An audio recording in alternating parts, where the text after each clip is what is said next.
February 19th, 2011. Midnight, and Flight 804 is coming into land at McGee-Tyson Airport in Knoxville. All the pilot needs is clearance from the radar controller in charge of the airspace around the airport. Yes, sir. We're trying to get a hold of Knoxville approach or Knoxville departure, and we cannot raise them. The pilot radios the tower on the correct frequency. He gets no response. He tries again. Again, no response. Finally, the pilot makes contact with another controller in charge of taxiing at the airport, who helps him to land. Over the next few hours, this controller has to man all the airspace and taxiways on his own, as he is unable to reach his colleague in the radar room. We don't have any radio contact with him. Live car 804, Tango Fox. Tower, live car 1 Charlie Whiskey, nobody home. 3:47 a.m. Word of what's going on is spreading among the pilots as the remaining controller helps other aircraft to land. After 5 hours of silence, a colleague finally gets a chance to make his way to the radar room. Even though the airport is fully operational, he finds the controller asleep. He's fashioned a bed for himself out of couch cushions and a blanket. In an industry that doesn't sleep, a controller has to be as awake at 3 a.m. as they would be in the middle of the day. Shockingly, this was not an isolated incident. Just weeks later at 2 a.m., a medical flight is coming into land at Reno Tahoe Airport in Nevada.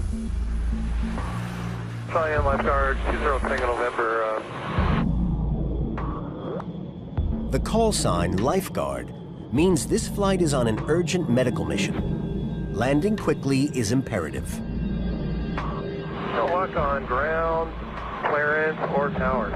He tries again. Again, no response. Like most smaller airports, there's only one controller on duty on the night shift at Reno. So the pilot's only hope is to contact the Air Traffic Control Center in Sacramento. Got a pretty sick patient. We may just have to land when we have clearance on. Imagining there's a problem with the radio or the frequency, the air traffic controller from Sacramento phones the tower at Reno on its landline. Back to Tango November, and they're not answering the phone line either. We're going to try and get another number, see if someone can go up there and check the tower. Since the flight is carrying a patient in a critical condition, they have no choice. We're going to need to land. The controller from Sacramento is unable to assist any further.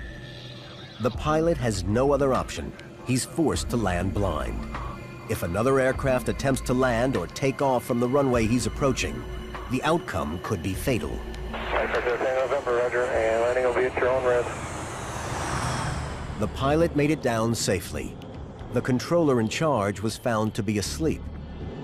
Air traffic controllers often work on rotating schedules. That is, they could have the day shift 1 week, and a couple of days later switch to a shift that's 16 hours later in the day. And they have to do this and still maintain their very, very high level of focus, very, very high level of concentration. In the dead of night, working alone, staying awake can seem like the biggest challenge facing an air traffic controller. But the rules have been changed over the last couple of years, forcing major airports to employ at least 2 people on duty at the same time to prevent each other from falling asleep.